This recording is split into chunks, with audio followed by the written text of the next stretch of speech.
Good afternoon, dear colleagues and dear students.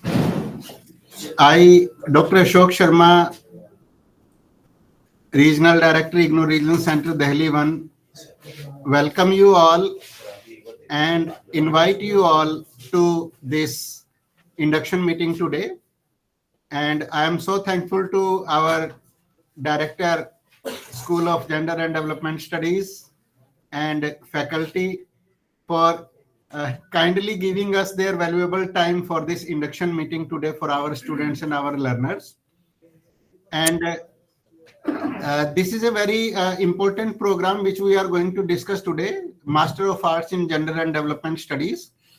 And we have today with us Director of the school, Professor Himadri Roy sir, Professor Savita Singh madam, and Dr. G. Uma madam.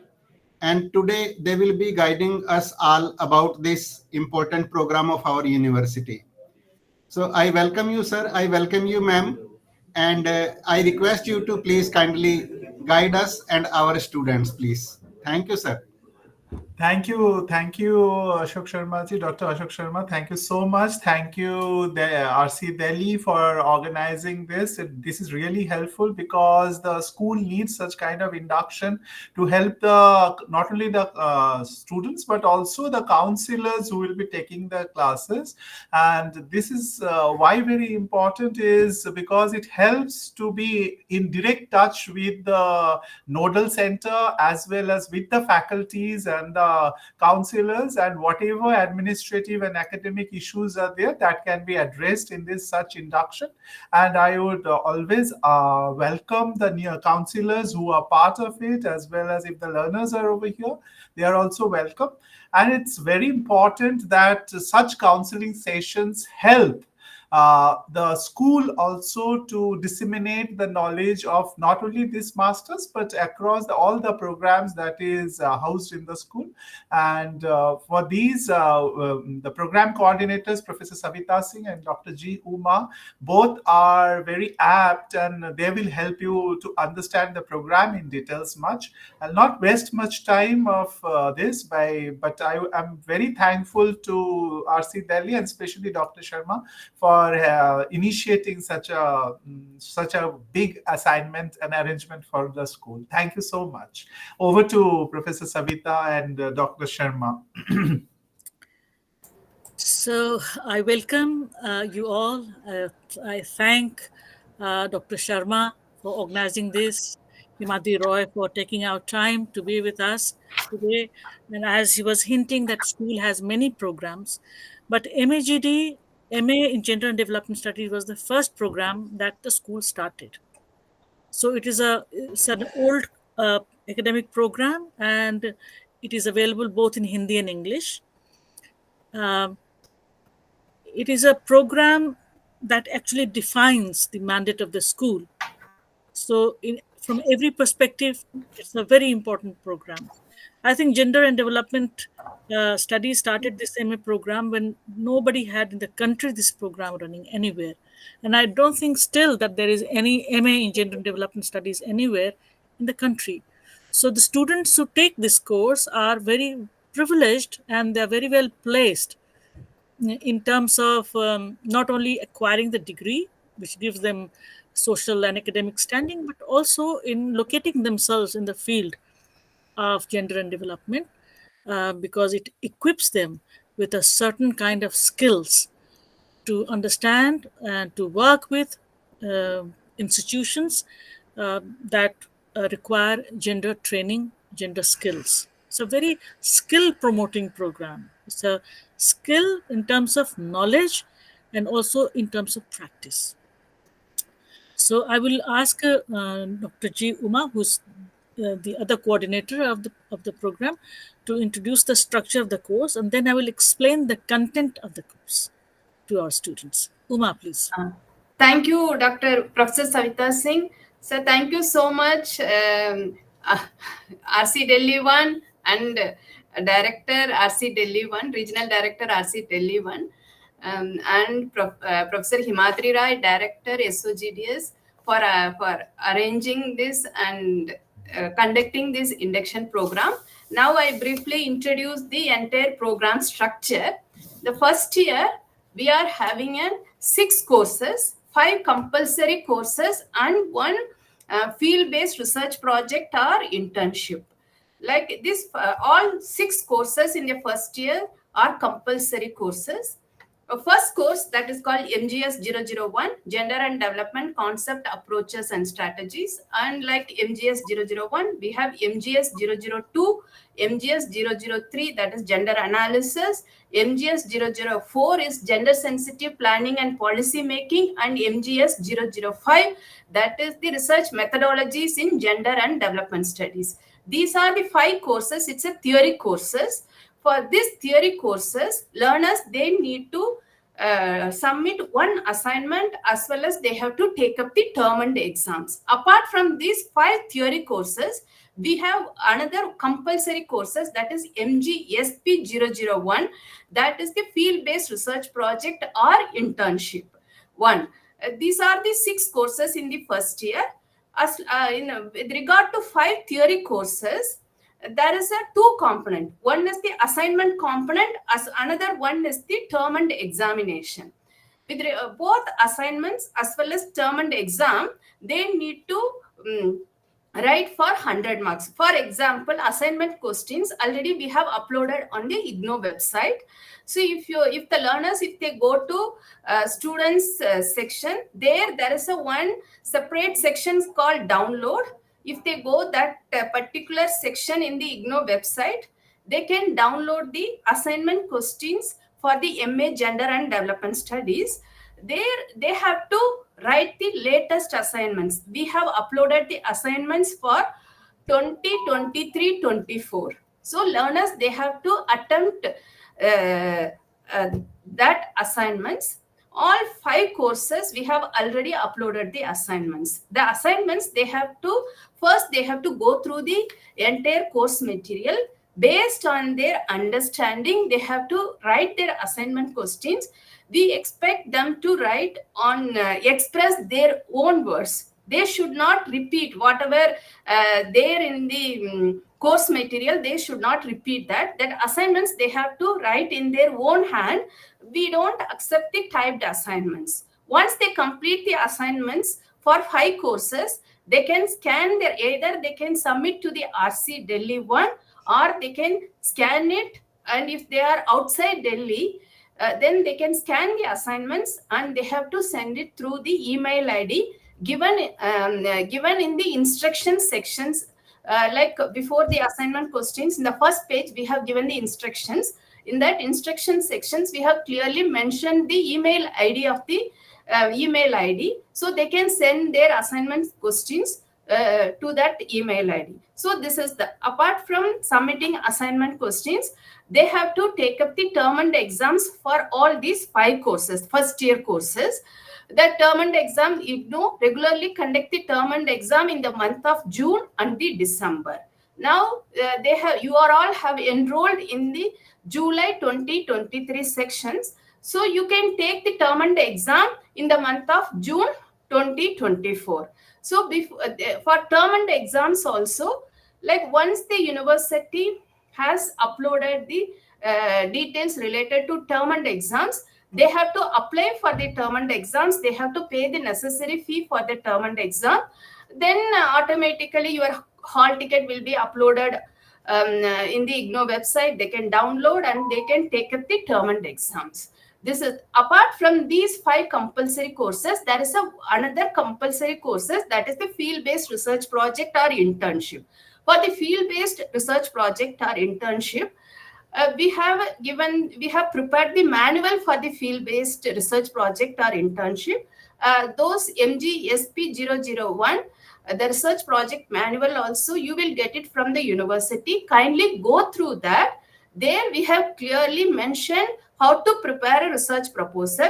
Suppose if someone is interested to take up the field-based research project, then they have to prepare the research proposal. That research proposal, you have to send it to Professor Savita Singh's email ID and my email ID. Both of our email IDs available on the IGNOU website.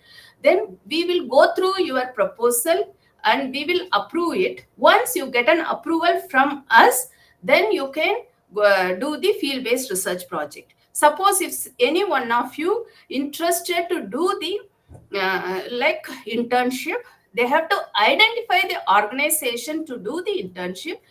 You are supposed to identify the organization which is working on gender issues. That you have to be very clear. So you have to take up the permission from that organization. Then you need to send the organizational details to Professor Savita Singh and both of our mail ID. We will go through the organizational profile.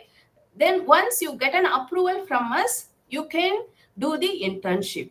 These field-based research project or internship, it's a 4-credit course. So 1 credit as per IGNOU norm is 30 study hours. So at least minimum you have to work 120 study hours in the any organization to complete the internship.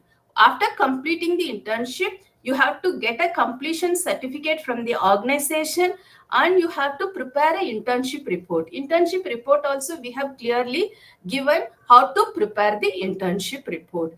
These are the 6 courses as far as first year is concerned. Actually, I'll give you one more explain. For example, even assignments also you have to attempt for 100 marks. But the weightage for the assignment is 30%. Like assignments, your term and exams also you have to take up for term and exam for 100 marks. The weightage for the term and exam is 70%. So these are the very important components. One is the assignments, second one is the term and exam. Then there is a separate course for field-based research project or internship. I have given the overview of the first year courses. Now I request Professor Savita Singh to continue.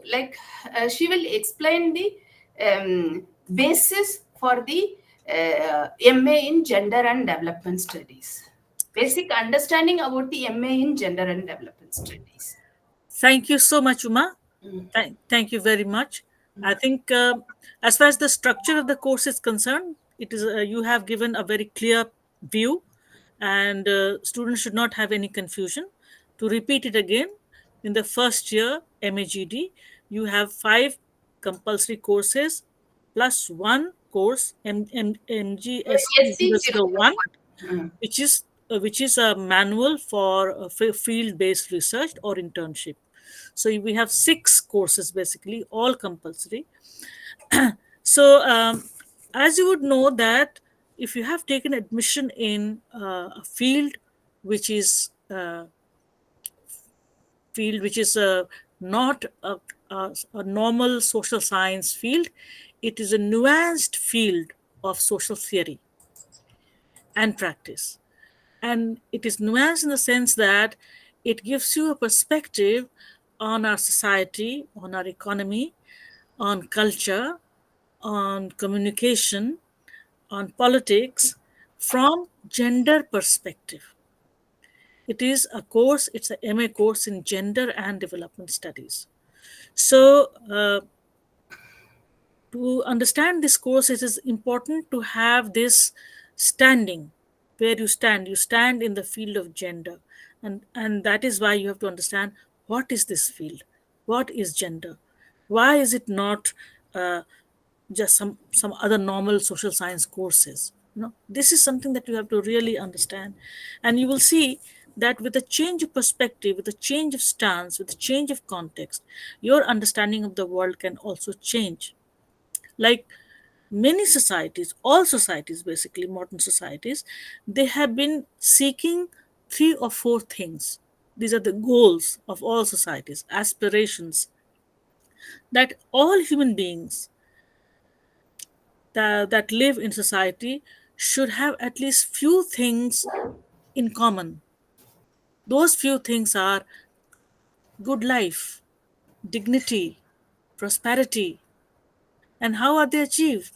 They are achieved through mechanisms of ensuring that an equality that exists between people, that there are certain autonomous spaces for each and every individual, that there are liberties, that the rights are of a nature that allow people not to interfere in others' path, or to be interfered by others in one's own path.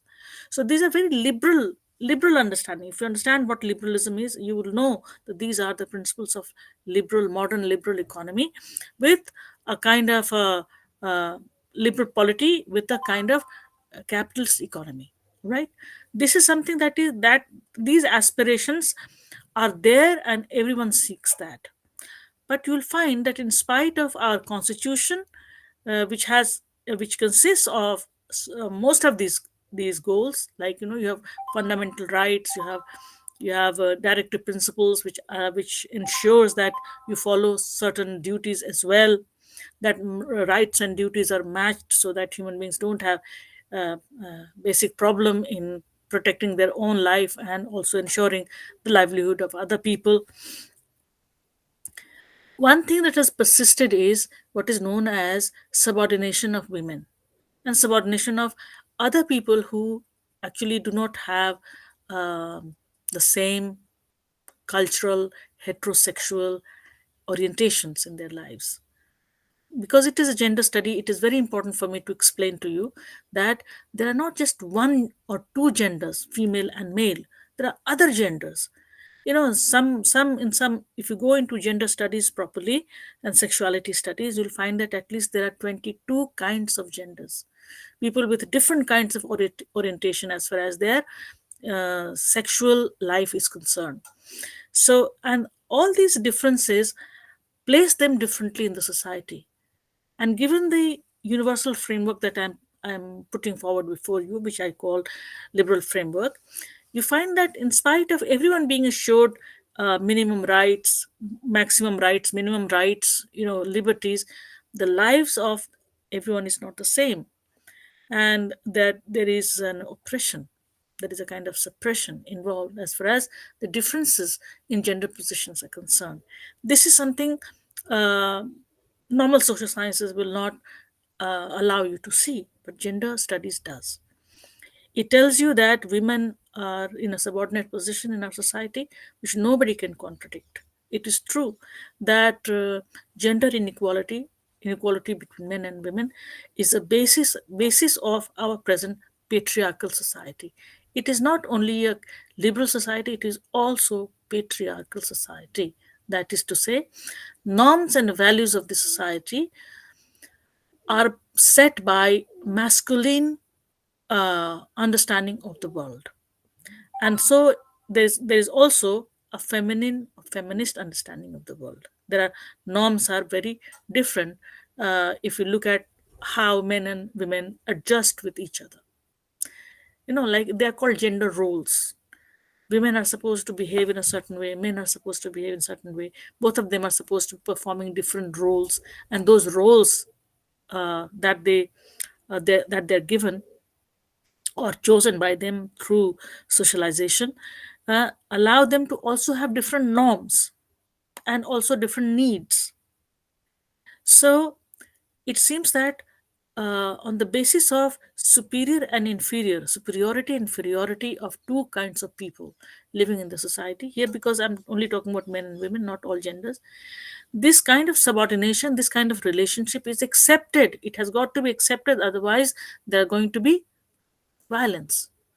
So in this field, you'll understand as to why there is so much violence against women, why there is rape, why there is domestic violence, why there is everything that is painful um, for women. It arises from the structure within which they are placed. This understanding is a sociological understanding that you have to have. So in this course, we try to mitigate. This course allows you to understand, first of all, the problem.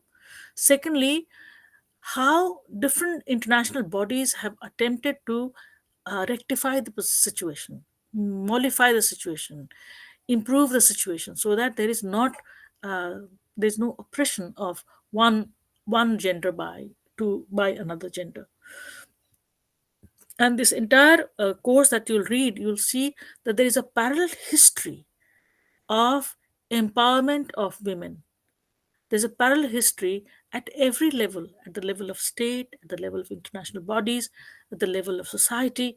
Everywhere this work is going on so that we rectify this imbalance or this inequality, culture of inequality, politics of inequality, economy of inequality existing in our societies. And as long as these inequalities exist, they exist because of patriarchal norms, certain kinds of values that men and women imbibe, and they have to supposed to be living with those values. So those values need to be also changed, and they cannot be changed just by requesting or imploring uh, to to uh, to men to change their attitude towards women. That does not happen because it is institutionalized, it is socialized, it is present in the economy, in the market, in the structure of how production process takes place, how profit is made, how exchange values are created.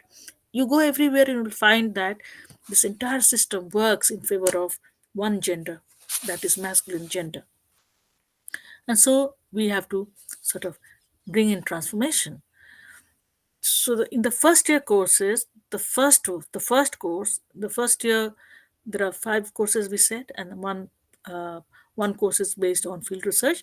We built in field research so that, if you are not convinced by our academic theoretical formulations, you go out in the field and see if it is true. Go and see, you go and test your knowledge. And so far we have found that our theoretical understanding is correct because our experience in the field confirms it, justifies it. So it's a very scientific program that we have. It's a scientific academic program which tells you about the malaise of inequality, the malaise of injustice, and of oppression that exists in our society. These things cannot be removed by any other means. They have to be removed through knowledge, they have to be removed through policies, they have to be removed through large investments in these policies, and then changes in the structures. So on the basis of what I'm saying, let us say, what does MGS 001, which is the first course, what does it say? You perhaps know or you don't know, but IGNO academic courses have a certain kind of structure. So, like, there are in the first year you have 5 courses, and those 5 courses have 5 books or 6 books or 3 books. They are called blocks, and each block will have different units which are chapters. So it's like a book that you are reading. The say, for example, MGS 001 is a book of block 1. Block 1 is a book with 4 units and further readings. So the unit 1 says development dimensions and goals, basic concepts. So you have to re-understand what is basically development. What are the dimensions of development? Generally, we mean by development some sort of improvement. But in this course, you will find that development, uh, uh, conceptualized as improvement in a generic terms or in a general terms, can also become uh, can give results just opposite to development when it comes to women. So obviously, the meaning has to be changed. Development would simply not mean development of all. It could mean development of those who are in the power, those who are powerful, those who are directly involved in the relations of production. So, to understand that concept, we have Unit 1, which is called Development Dimensions and Goals, Basic Concepts. Development and underdevelopment are intertwined. Development for the Western part of the world, right, could mean their modernization, it could mean improvement of the infrastructure, could mean increase in the income of individuals living in societies. But the same process of development could mean underdeveloping other economies. So you have to understand how this idea of development underdeveloped, say, for example, India, how it affected South Africa or Latin America. And, so underdevelopment theories are also critique of development theories. All right, in the same fashion, uh, when it comes to gender and development, which is the unit 2, it tells you as to how gender inequality is built into the entire process of development. And then what does it mean? It indicates that women do not benefit from this model of development, the capitalist model of development, because they are not placed on equal footing. That is to say, their labor is of not equal value. So the results of development, the profits, for example, are not equally distributed because you are seen not to be contributing equally, not even possessing the basic capacity to contribute, which is the productive labor. So then unit 3 talks about social construction of gender. The thing that I was talking about, how socially the gender inequality is structured in our society. It is not that someone assumes that men and women are not equal. It is structurally uh, it is structurally promoted. It's rooted in our structure and promoted by the structure. So there is a process of reproduction of inequality, which is called gender inequality, built into the process of economic production as well. And so the feminism in development, the gender and development context. So here we introduce you to women's movement, the awareness that seeped into women that this model of development is not beneficial to them, and that something else must be done. It has, if it is supposed to improve the lot of people, it must also improve the condition of women. So feminist movement began to ask for, initially, for general measures which would build equality between men and women, like, say, voting rights, say, education, going to university, finding jobs, work, not only looking after household jobs which are devalued. So all these things. So feminists, particularly socialist feminists, talked about valuing women's labor, right? And that was a big thing to happen, because so far women's labor was assumed to be naturally inured to produce children and to fulfill the domestic chores, and that was the end of it. Their labor was not allowed to uh, go deep into what is called the realm of productive labor, that is market. And so their their contribution actually was not included in the overall production of wealth. So that is why feminists began to show that it is not true that women, they contribute a lot towards the running of the entire system of patriarchy. That is to say that bringing up children, uh, first of all, the first stage in any model of development is the production of human species, who basically become the productive labor agents, right? So this basic production, which is known as reproduction, basically is not understood as important. It is seen as nature doing everything, whereas it is not nature, it's human beings. Women as human beings produce other human beings, male and female, and it takes a lot of time, it takes labor, it takes intensive labor to nurture children and bring them up to that stage where they go and contribute in the economy as productive labor force. In the similar fashion, in block 2, approaches to GAD, gender and development, right? So here the feminist contribution comes, and then the proper way women began to develop approaches to their own ways, uh, to their own position within this model. So development discourse as is like a follow-up from the first block. And development discourses may, as I said, development, underdevelopment, uh, comprador development, imperialism, colonialism, all these things are going to be discussed. Then women and development.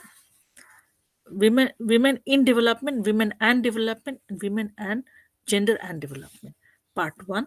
In this, you will be studying how through international collaboration women began to examine their position in the development process. So first they were seen as women in development, WID, as women as recipients of development model. Their passivity was assumed that they have not much role, but they should be taken care of by the person, and it never actually happens that way. Then women and development means more incursion, more deep understanding of how women work in the development model processes. And then gender and development, which is a full blown theory as to how men and women perform in the economy and what should happen if they perform in different ways, but should the differences not be leading to what is known as better outcome. And in Unit 7 again, Part 2 is more and more international interference, international intervention, leading to expansion of the model gender and development, GAD. At this stage, we are. And then GAD indicators. What are the indicators of gender and development? It became more and more refined theoretically and scientifically, so that if anybody wants to calibrate the contribution of women in development, they should be able to get a fair entry into it through indicators. And then gender dimension in planning and making. Once you understand that these are the ways through which women are contributing to development and contributing to generating income throughout the world, then it should feed into making new policies for them. And policies making requires certain level of planning. So planning and policy making becomes unit 9 of block 2, that is book 2. Then block 3 talks about strategies in GAD, gender and development, gender planning and policy making. Here you will understand the mechanism of how policies are made and how gender issues are included in policy making. Then affirmative action, inclusive policy, and substantive equality. There you come how when the women's issues are going to be built into the planning and distribution of resources, then you come up with what is known as a very important concept called substantive equality. There are two kinds of equalities that we talk about. One is formal equality, the other one is substantive equality. Formal equality is that principle that I was talking about, which is a liberal principle, which talks about formal equality of all human beings, but it does not ensure the substantive, the concrete equality. So once the women's contribution is included, and once it begins to show that they are helping in the running of the economy, then substantive equality becomes an outcome of this way of planning. So you can see the shift when you have an inclusive policy making, you have inclusive action that you take, you affirm, then you find that notion of equality changes. So what is very important is to understand that different kinds of concepts, important social theory concepts, have emerged because of the cognition, because of the recognition of women's contribution in running the society, in running the economy, in structuring the values of culture. And so the outcomes are then different, right? So when we talk about equality as gender persons, as feminists, we actually always talk about substantive equality. It is very important. In a similar fashion, when you come to the development, the feminist view of development, you'll find that there is a notion of sustainable development that emerged out of the struggle, academic and otherwise, the struggle that women undertook. So the ideas began to shift, the ground began to be cleared, the ground became cleared for them to enter as players, shape policies, and this and that. And so unit 12 is engendering governance. So once you have at the policy level, you have recognition of women's contribution, the governing itself becomes gendered, right? That you govern with a great sensitivity towards women's presence as citizens, as recipients, as actors of change. And so So they are not only recipients of state policies, they are makers of policies. They invest their time, their life, their labor, everything in making policies, just as they're making economy, just as they're making our society. So block 4, which is book 4, talks about gender mainstreaming in policy making. This is a very important thing that you have to understand, because it is a result of extraordinary intellectual intervention by feminists all over the world to come up with this notion of gender mainstreaming in policy making. That is to say, you mainstream women's issues, their needs, their values uh, from the very beginning, not at the level, at the top level, where somebody, as a gesture of uh, some sort of charity, out of compassion, somebody is giving you something. It is not like this. This does not. This cannot help all women all the time. So, gender mainstreaming as a mechanism, as a process of making policy. That is to say, from the very beginning, when you conceptualize a policy, you first think about how this policy is going to affect everyone, not only men, all who are living in a sort of society in our country. So, gender mainstreaming also arose out of intellectual intervention by feminists all over the world, uh, particularly the last uh, convention that took place in Beijing in 1996, Uma? 1995. 1995.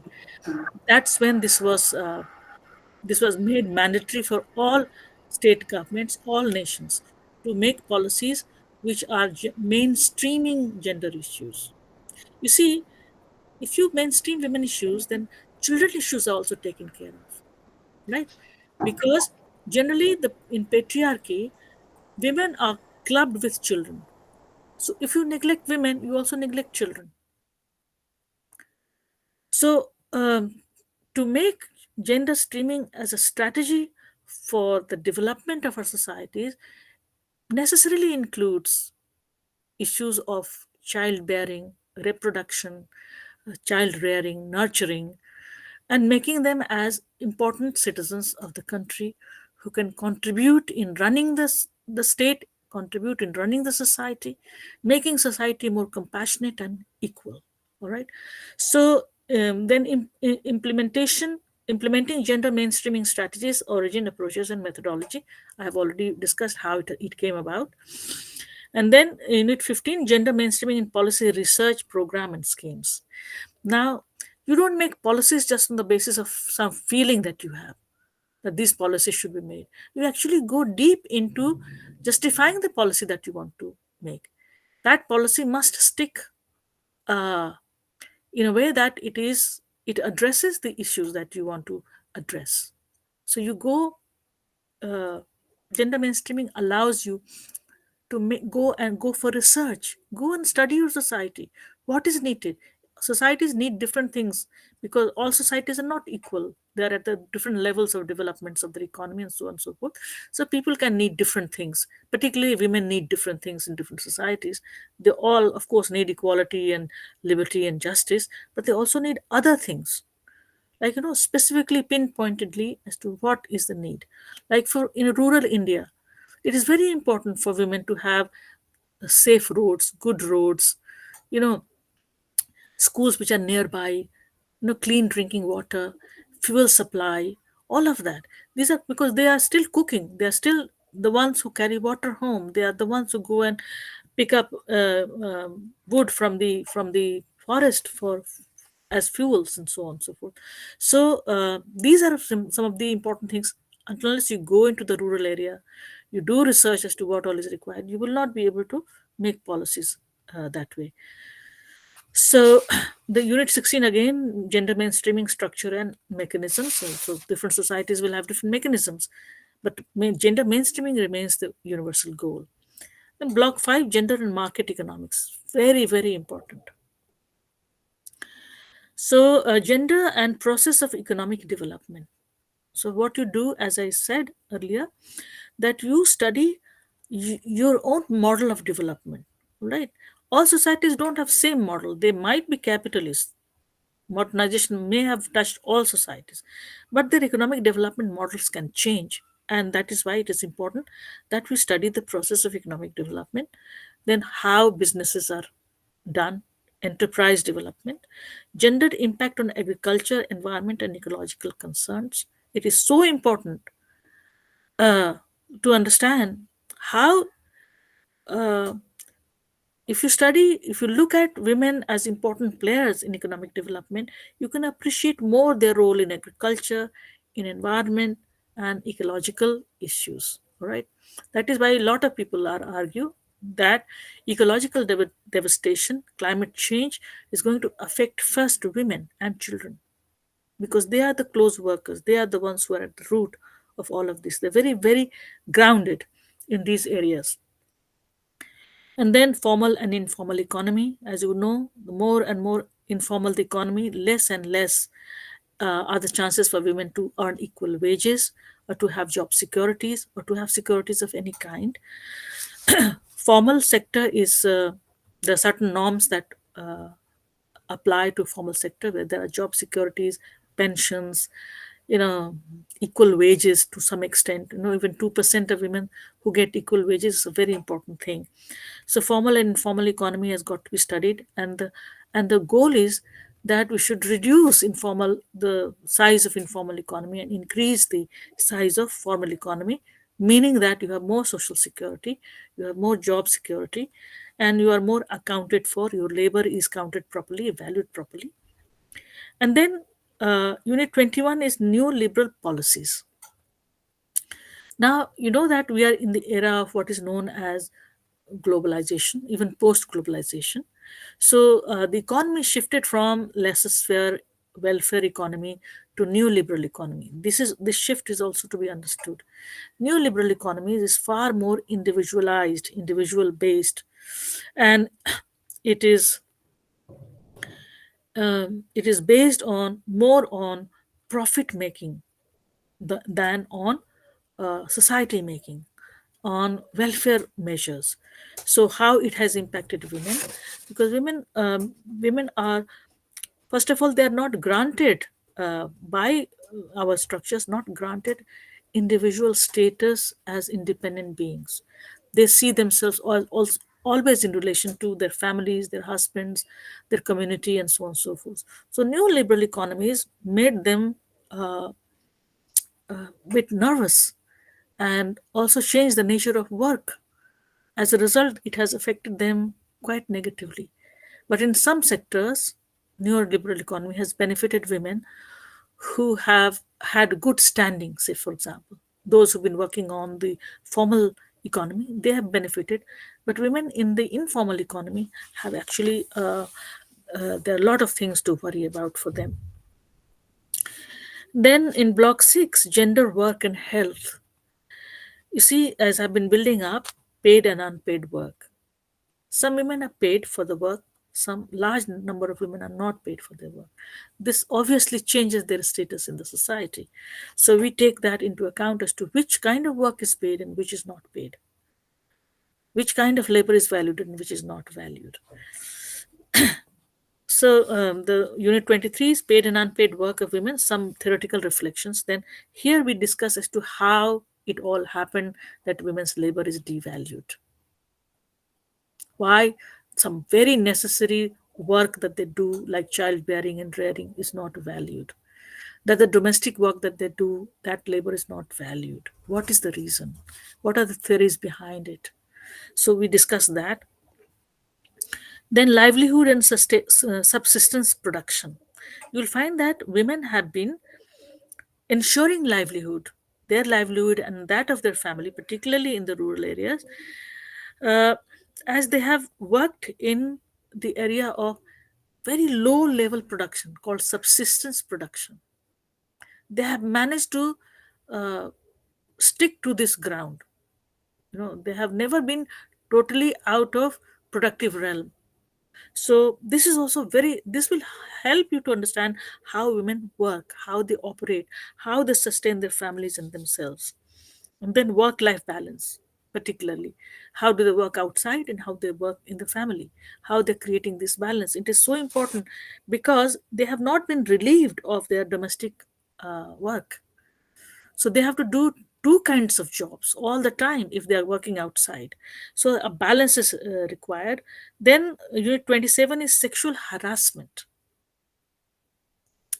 Now when women go out, they feel harassed, they face harassment because it is assumed that their field of work is domestic realm. So this kind of assumption allows men to always devalue their work in the public sphere, in their offices, and also certain level of oppression comes into it in terms of their promotion, in terms of their wages, and so on and so forth. It's a very big issue for women who are working outside the domestic realm. Gender, occupation, safety, and health, all these issues are very important for working women, which is including reproductive health and reproductive rights. Of course, women have not been relieved by nature as far as their reproductive function is concerned. So, within the new framework of gender and development, these rights, reproductive health and reproductive rights, become extremely important. They are not just Savita, sorry to interrupt. I think Uma has raised her hand. Okay, so anyway, I'll just stop here. Maybe we can have in other session. I'll discuss about the things, but you get the view of what we are doing. All right. So it's a kind of an orientation program, so you understand how new concerns, gender concerns, are addressed at the level of academic program. Okay. Thank you so much, Professor Savita Singh. Dr. Ashok Sharma sir, can we give time for the learners or how will we go about it? Yes, madam. 10-15 minutes are there. Let them have any doubts they can ask, or how will you go about it? Yes, madam. Definitely, madam. Definitely, we will give the chance to the learners to raise their queries. And I request dear learners to please raise your hands so that we may invite you one by one for your queries. Please raise your hand if you have any questions to ask to the experts. Yes, Miss Gora, please. Yeah, good afternoon, everyone. Thank you for this. If possible, kindly switch on your camera also, please. Okay. Yes, am I audible? Yes, you are audible. Yes, please. Yeah, so thank you for the wonderful introduction. I just wanted to clarify one thing. I have downloaded the assignment from the website, but there are no instruction pages in the document. There are only questions that we need to submit. And second thing, we had the local orientation, and so I have registered in Hyderabad. So we had the local orientation where they had shared that we have to handwrite the assignments and submit. But Uma madam mentioned that we can write and scan it and send it to us. So just wanted to check whether it has to be submitted handwritten or we can write and then scan documents can also be sent to. And where do we need to send? Whether we need to send to Hyderabad or to Delhi? Ma'am, if you kindly allow me, I would like to reply this question. Yes, sir. Please, Yes, go ahead. Thank you, madam. Thank you. Beta, as Uma madam said, you have to write and scan. So, beta, when you will write by your own hand, only then you can write. Other mode is typing. Writing and typing are two different things. So when she is saying you have to write, it simply automatically means you have to write the assignments in your own handwriting. So you can scan, of course. you will be writing your assignments in your own handwriting, and then you can convert those handwritten pages into scanned PDF file, one single PDF file. And the second thing, beta, is that for this academic counseling purposes or for this induction meeting purposes, we have invited all the students throughout our country. But for the purposes of assignments, you have to submit your assignments at your respective regional centers only. Yes.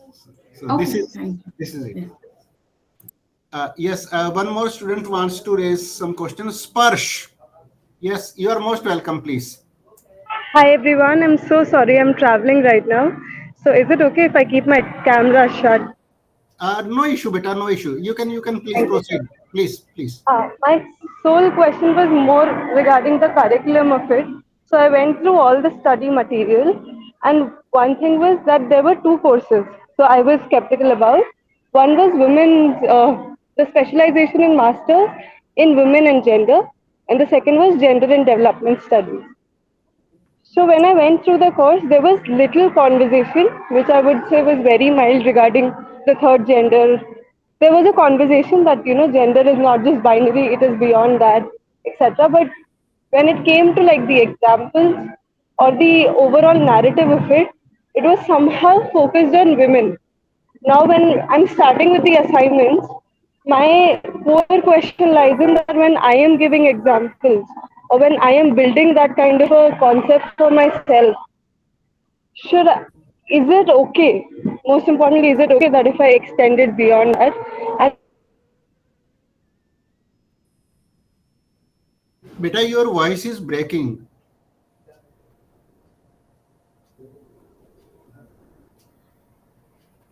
Yes, yes, Sparks, it is okay. You can go beyond that and you can explain it in the assignments.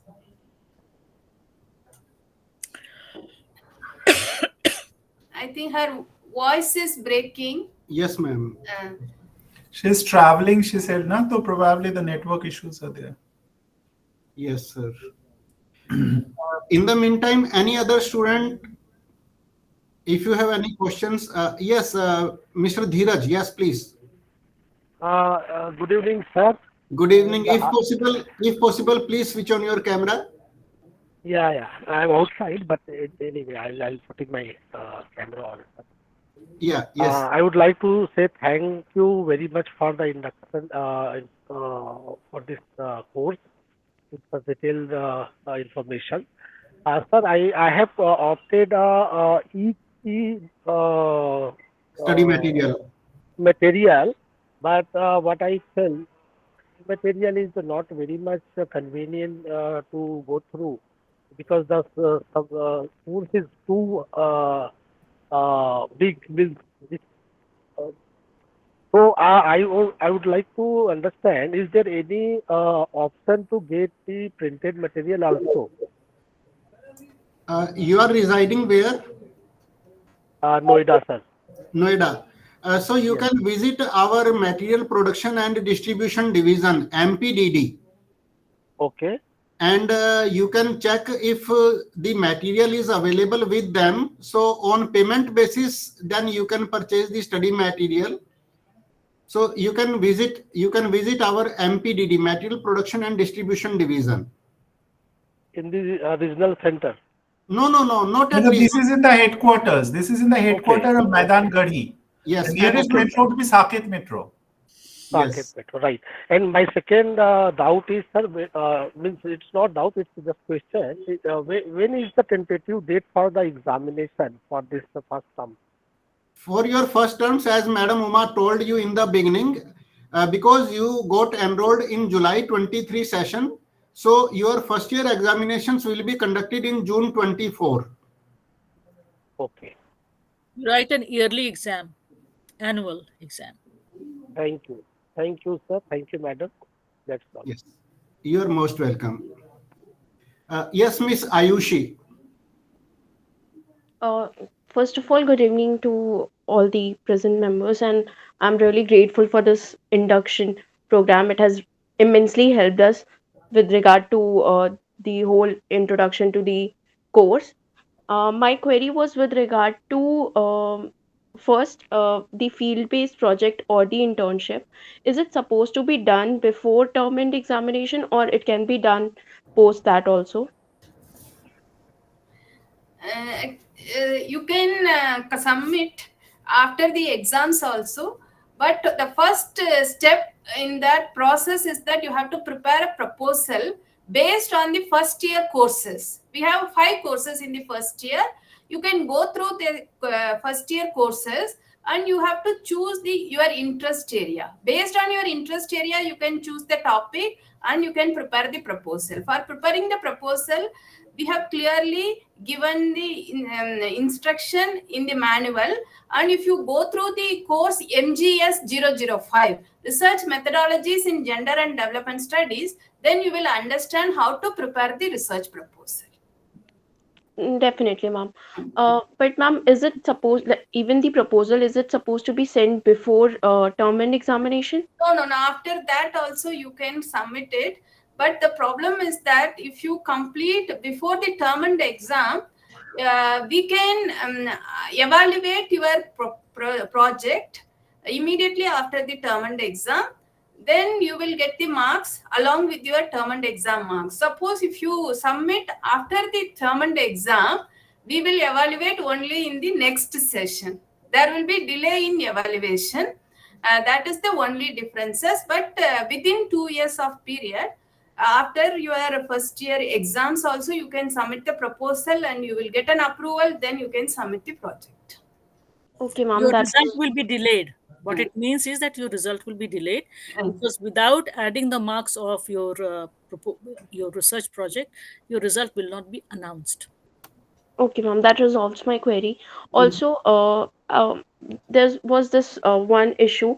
I had received all the study material, but there is this one course book which is MGP, I guess MGP 4. That one is missing. So, whom should I consult with regard to it? You mean to say MAGD 004? Yeah. All right. So that you can write to MPDD, or maybe you can write to Mr. Sharma. He'll help you. Okay, ma'am. Thank you. You make a habit of reaching to Mr. Sharma, RC1. They are supposed to be handling all these things. Okay. Okay. So, I guess they have shared online material link or something. Yes. Yes. It is there in chat box. Sure, sir. Yes. Next, I'm inviting Mr. Kumar.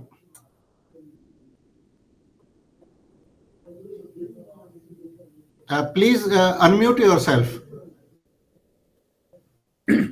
Yeah, good evening. Can you hear me now? Yeah. Good evening. Yes. Yeah, you are audible. yeah, Yes. Very, very good evening to all of you. So it is very good to join the induction program, and it is very good to know about the whole program as enumerated by Savita Singh also.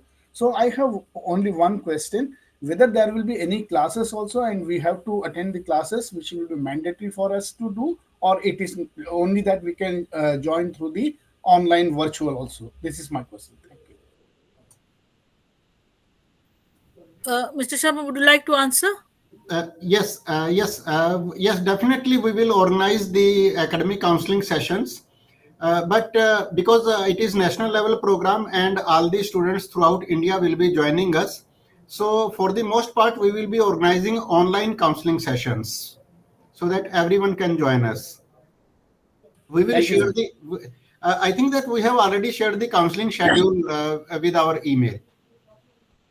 We have Mr. Kumar. We have counselors who Yeah. will be addressing any issue that our students face, and Okay. also explain the courses and based on the material, clarify the concepts and all that.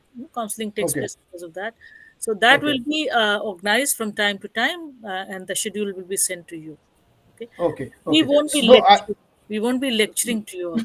no. I Yes. have received this schedule also, this Yes. program MAGD and session July 2023. I have taken a printout of that, wherein I find that the academic counselor will be Rajshri Chakravarti and Yes, Dr. of G. course. Kumar. This is Yeah, the yeah, counseling schedule we have shared yeah. with you. This I have seen. Thank you very much for the clarification. Thank you. You're most welcome. Thank you. Any other learner? Any other student?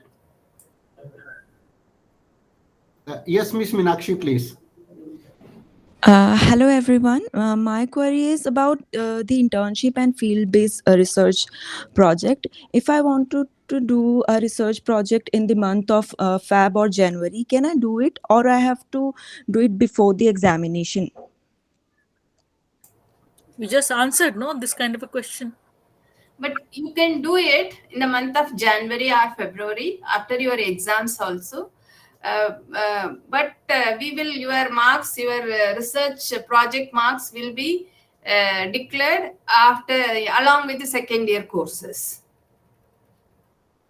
It will be Sorry, delayed. my question. I'm sorry. My question is, if I wanted to do now, like it's January month, or and the next month of February. Yes, you can do it, but before that you need to send a proposal. If you want to do a research project, you have to prepare a research proposal and send it to us. Or if you want to do a internship, please identify the organization and send us the organization details. Also, you have to do the research project based on the material that you have in the first year. This also you have to Okay. understand, right? These are some of Okay. the Thank you. Thank you, everyone.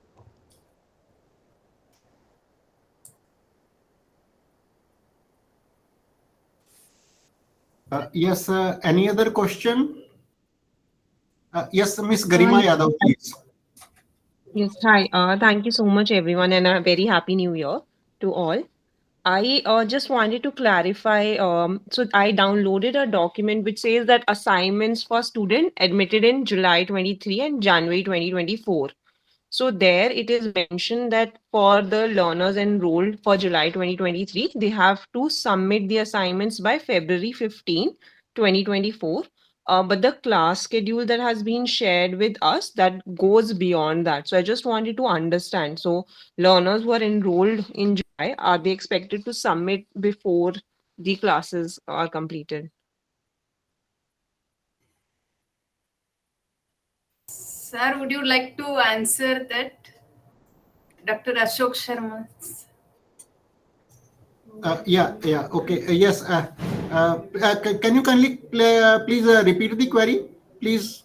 So basically, I downloaded a document, and the name of the document is it is like MA Gender and Development Studies assignments for students admitted in July 2023 and January 2024 sessions. And it then states the name of the courses, and then there is a like detail of date of submission. So it states Yes. that the learners who were enrolled for July 2023, the submission date is February 15th, 2024, and for the learners who enrolled in January 2024 session, for them it is August 15th. So I just wanted to understand because the classes that are scheduled for us, they are scheduled till March. Yes, please. Yes, you have downloaded the right document from our IGNOU website. These are the right assignments which you have to attempt. And now we are going to organize the academic counseling sessions for you. And during those academic counseling sessions, you can raise your doubts to your academic counselors. They will be helping you out. If you have any doubts, then you can ask them. They will help you. But you have to submit your assignments as per the schedule printed on your assignment question papers. Because you are because you are July 23 session enrolled students, so you are supposed to, as per this assignment instructions, you are supposed to submit your assignments by Feb. But generally our university extends the assignment submission dates. So you please take care of those notifications at our IGNOU website also. Usually our university extends the assignment submission dates. So you may get some more time. Okay, thank you so much. This is helpful. And I just wanted to share that I think there are multiple websites. There's one where there is only profile is there, and then the other which has the information. So I am hoping that now we will be regularly receiving emails like we did, or like are we expected? Like, so just wanted a clarity on that. And if there's any like a WhatsApp group for communication with the students, like it can be like maybe a one-way communication, something like that is available, or like in future is something planned? Actually, from our regional center side, actually we do not form any WhatsApp groups as such. But when your counseling sessions will start, then with the help of your academic counselors, then you can form any such WhatsApp group. But generally we do not do this thing because of some discipline related issues and other things. Sometimes some administrative issues also are there. So that is why generally from our side we avoid such things, because WhatsApp is not an official means of communication. But for other things you can consult your peer group, and on your own basis you can make a group with other students. You Sure. can, Thank you so much. Yeah. shall I intervene, sir? Sure, madam, sure, yes, please. You can write to program coordinators and RC Delhi 1 if you have any doubts. That is the one thing you can do it. Second thing is that we have only one website, IGNO, www.igno.ac.in. We upload all the informations, whatever informations. Our website is very user friendly. It's like it's a very learners friendly. Learners will get all the information in our website. So please depend only on IGNO website, official IGNO website and RC Delhi 1 website. These are the two websites. Our RCs also, they have their own web pages, websites. Sure. Thank So you so much. you will be in touch with your counselors, right? They are the hermetic interveners. So whatever you think, deeper queries related to your course and all that, you can talk to them. You can inform them, and obviously, as Dr. Uma has pointed out, you can write to us if you have any major problem on our emails. Yes, madam. And madam, one more thing I would like to add here, that our regional center, we are having our social media handles also, social media channels also. And our Facebook page is the most updated page of our regional center, and regarding various notifications which our university issues from time to time. And we have shared the counseling schedule also with our students, and in that very email, under our signature in that email, we have given all the links. Our Facebook page link is there, our Twitter handle information is there, our Instagram page link is there. So I request all the students to kindly follow us, particularly on our Facebook page, because instantly we update it. As soon as we get some information from our university website, we immediately upload that information at our regional center Facebook page. So I request all of you to kindly be in touch with us through our university website, www.igno.ac.in, our RC website, as well as our Facebook page, particularly our Facebook page. You will get instantly updated information at our RC Facebook page. Yes, any other? Yes, Ayushi, once again. Yes, please, you are most welcome, beta. Yes, sir. Sorry. Actually, I just saw the email which said that for the submission of assignment, we need to consult to this study center, which was given in that. But ma'am also referred to the online submission mode, I guess, which was to scan the assignment copy and maybe mail it. So, are we also supposed to give a hard copy to the study centers, or is submitting the soft copy version of it sufficient? Yes, you belong to which regional center, beta? Uh, so I guess you're asking about the study Your center. your regional center. I'm not sure about that, sir, but my study center is Shamlal College. Okay, okay. I think it is under regional center Delhi 2. Okay. Delhi 2. So, beta, you please be in touch with the regional center Delhi 2 for the assignment submission, because they will be issuing the instructions for submission of assignments. If they are giving you any Google form link for the submission of assignments, then you can upload the scanned copy at their given Google form. Or if the regional center has issued instructions for you students to submit your assignments at sorry, if the regional center has issued some instructions for the students to submit your assignments at your respective study centers, then you have to follow those instructions. So please wait for some time. You will be getting the instruction from your respective regional centers about it. You need not to worry about it, beta. Dr. Sharma, I Yes, think ma'am. you should just make one formal kind of an announcement that the students, if they have these kinds of queries related to the academic program, they must first reach their regional center. Yes, ma'am. They should get in touch with the director of the regional center, Yes, ma'am. right? Then they should also get in touch with the counselors, because they are the ones who will be in touch with you all the time, every week or second fortnight or something. So you are never actually out of touch with somebody who can help you with the queries that you have. Yes, ma'am. Lastly, you can write to us. Then we can look after what's not being sorted out at these two levels. Okay. Yes, Ayushi, did you get your answer, beta?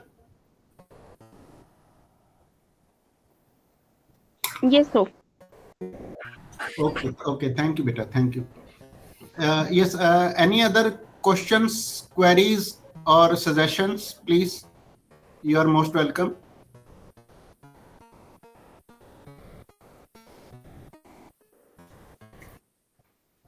Yes, Gaura, please. Yes, sir. Just a request to kindly consider the extension of the timeline, because we've just received the material in December and it's a very heavy course. So completing within 2 months and submitting the assignments in February will be very difficult, because we are working also. Yes, So yes, yes, yes. I hope better that you will get the extension. sure. Probably. I think that up to 31st of March, you will automatically get it. Okay, okay. Thank you. So, That is helpful. thank you, beta. Thank you. Yes. Any other student, or I think that if there are no more queries, I can request director sir for concluding remarks. Uh, Thank you very much, Dr. Sharma. I think most of the students over here are a little bit confused about classes and counseling, because these are counseling sessions. All of you have to be very clear that counseling session means you have to bring your doubts. We are not over the counselors will not be there to give you lectures. They will be clearing your doubts. So such doubts can be placed in front of the counselors mostly. And many times it happens that when you ask for a deadline, the deadlines are not neither in the hand of Dr. Sharma, not in the hand of the school. It is always the university who decides the deadlines. They extend, usually most of the time they extend the deadlines. So you can be assured that the deadline can be extended. But if you cannot submit now, you can submit it later also. There's no hardbound rule that you have to submit it right now by this date. You can submit it next semester also, because you have the maximum time limit period is 4 years. So within that 4 years, all your courses, all your projects have to be completed. That's very important. And you have to keep in your mind that till that point, you have to be in touch with your regional center, whichever is your regional center, as well as the counselors. The counselors will help you to formulate all this properly. And very importantly, what Dr. Sharma, Professor Sandeepa, and Dr. Ruma is trying to say you is these doubts are to be clarified from the counselors, not over here in this kind of a program. We know that you have such problems, like what is project, where it has to be submitted, what is the procedures of the project, when is the deadline of assignments, what to do with the assignment, kitne page ka hona chahiye, how long it should be, and all these things are like these small course queries can be sorted out at the end of the counselors. And every counseling session, you can bring out your doubts, whatever doubt. It can be administrative, it can be academic. If it is academic, it is much better. But administrative doubts also can be sorted out at the counseling level. So that is why it is very important. And make sure that if you submit the assignments, that paper you become eligible only. That course you become eligible for the term and exam. Otherwise, you will not be eligible. If you want to submit MGS 001 and you want to sit for MGS E001, that will not be possible. You have to submit your assignments and then sit for the term and exam. But whereas your projects are not connected with the term and exam, projects can be get the approval, submit later or before the term end. It's all up to you. That's what all is very important, because these kind of induction sessions are organized only to listen to you, basically what exactly you have the problems, and what exactly we all know that the material that you receive is almost 5 months, 6 months, maybe more time period, then you receive your material. There is a long thing that we all are facing. We're trying to sort that out, and that is why these counseling sessions are being organized in this month. It could have been organized in September, October, but the admissions were going on. Now, people who take admissions, say in November, how can that person take counseling beforehand? The person is not, the learner is not aware also. So that is why this counseling session has been organized. And regarding assignments, it has been clarified. Dr. Sharma is always very helpful. You can reach out to your regional center. You can reach out to the faculty over here. Any other further queries you have, the school, the regional center you are enrolled with will be helping you all the time. You always remember, we are with you all the time. It's just that the email has to be sent to us. Thank you, Dr. Sharma. Yes. Yes. Thank you, sir. Thank you so much. Interacting with the students, we come to know what kind of problem they face. And I think most of the counseling induction is almost like this only. They bring out their queries like, kahan pe jama karna hai, kitne lamba assignment ka questions hona chahiye, I just received the material, can I get an extension? All these things, all the inductions we are attending are almost the same. Exactly, sir. I have to say one thing before Yeah. we. Yes, ma'am, please. Please, ma'am. I would urge our learners to understand that they're very special people if they have joined our program. They are going to be looked after, but at their own end, this course material, the courses that you'll study, please study them with singular attention. It is to help you to transform yourself. This is one of the things of gender studies. See, societies function in one way.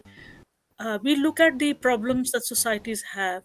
We try to solve them through knowledge, through discourses, through state interventions and international interventions. So I would like you all to Rajeshri has take it. joined. Hi, Rajeshri. We would like you to You unmute yourself. You unmute yourself. Welcome, Rajeshri. We have increased your workload. All these learners wanted to see you. And learners, she is the one who will be in touch with you for all the counseling. So bring your doubts to her. She will be there to clarify them. Sure. I'm going to be there. Thank you very much.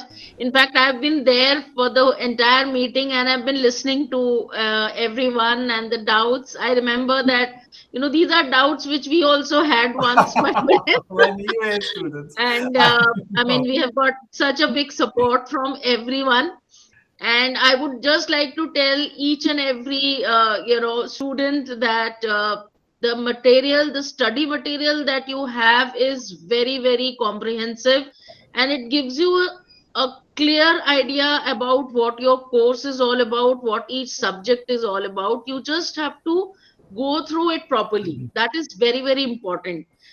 Please read it properly, try and understand it, and you will find that when you read it, you will come across so many examples in your life around your own environment as to what are the issues that are there when it comes to gender.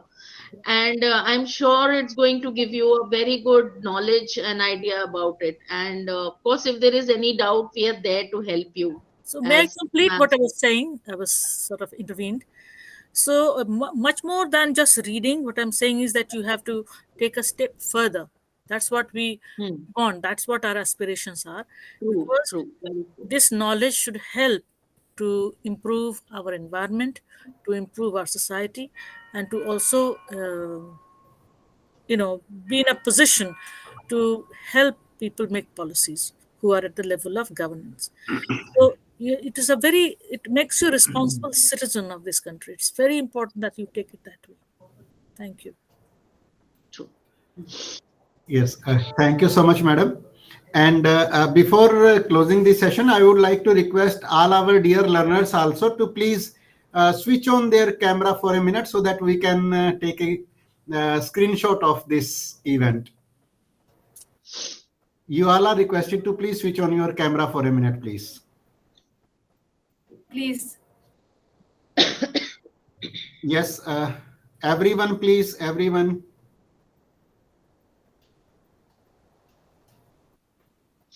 Yes, Mr. Dheeraj. And Sir, I'm roadside, sir. Just give me 30 seconds, sir, please. Okay. And one more student. Yes, good.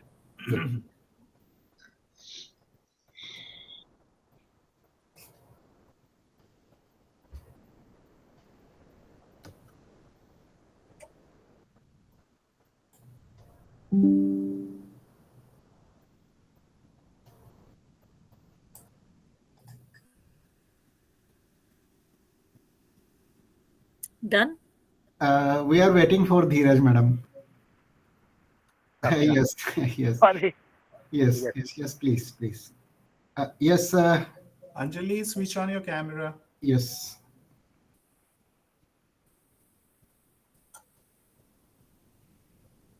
Miss Anjali. Yes, please. Good.